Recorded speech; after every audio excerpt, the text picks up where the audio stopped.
this course, this report about how civil servants should treat terrorists, how they should approach terrorism, I would say we're talking about civil servants from very important departments: the Foreign Office, the Ministry of Justice, the Ministry of Defence and the Home Office. If they believe this nonsense in the report that Hamas are freedom fighters and to call them terrorists is to make a moral judgment, what's wrong with making a moral judgment, then that will be a threat to the safety of this nation, I think.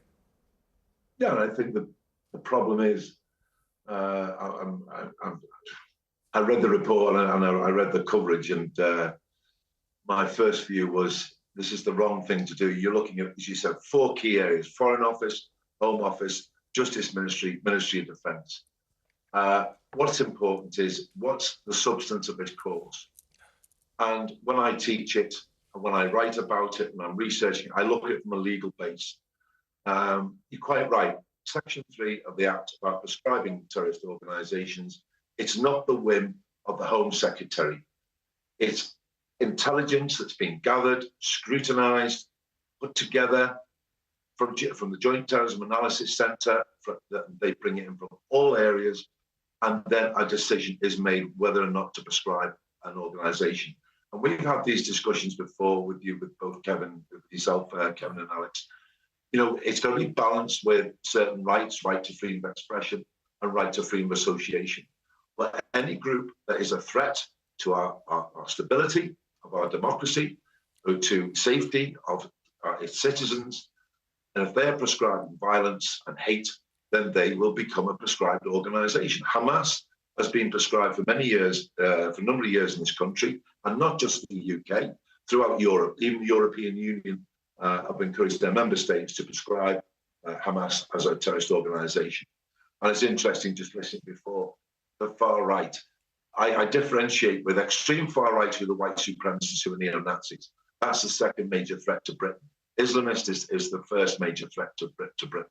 But you've got far right. And people can have far right views, but not be extreme in the sense of, you can be anti-immigration but not racist. You can be anti-Islam, for example, but not anti-Muslim. You know, and then you've got right wing.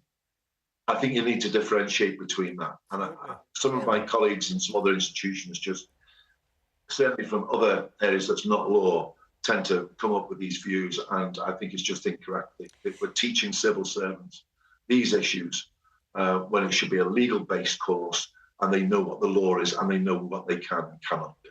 Yeah, I mean, what I've picked out from the report on this is that a lot of this seems to go directly against government policy. And, of course, the civil service are there to enact the legislation that the government comes up with. And, of course, that is enshrined in our democracy. And yet when this course is telling people that, well, do you think Israel is a terrorist state? When it's asking people to be, you know, super cautious about what is Islamism and not being Islamophobic, when we know that things like illegal migration is being used as a weapon of war by hostile states to destabilise the West. This actually imperils the country, doesn't it? And it means the government has no control over the situation.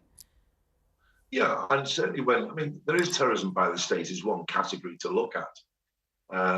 You know, but if we're teaching our civil servants, the main threat is, let's look at the terrorism that's a threat to the UK and to the rest of Europe. And I'm talking geographically. Both EU member states and non-EU member states, because certainly when you look at international terrorism, these individuals they don't recognise borders, and that's the main threat. And as you said, you know, you can look through some forms of illegal immigration. There'll be 1 or 2 individuals who'll come through, be members of these groups, and it is an issue. I mean, I was reading the other part that, you know, the prevent is anti-Islam. That is such a view that has changed. In 2011, it's covered all forms of extremism. The initial prevent strategy was about dealing with violent Islamist ideology. Now it's all forms of extremism. And the last few prevent referrals, if you look at the stats, quite a lot of those referrals, the majority, were for extreme far right, the neo-Nazis. We've had the Shawcross review of it.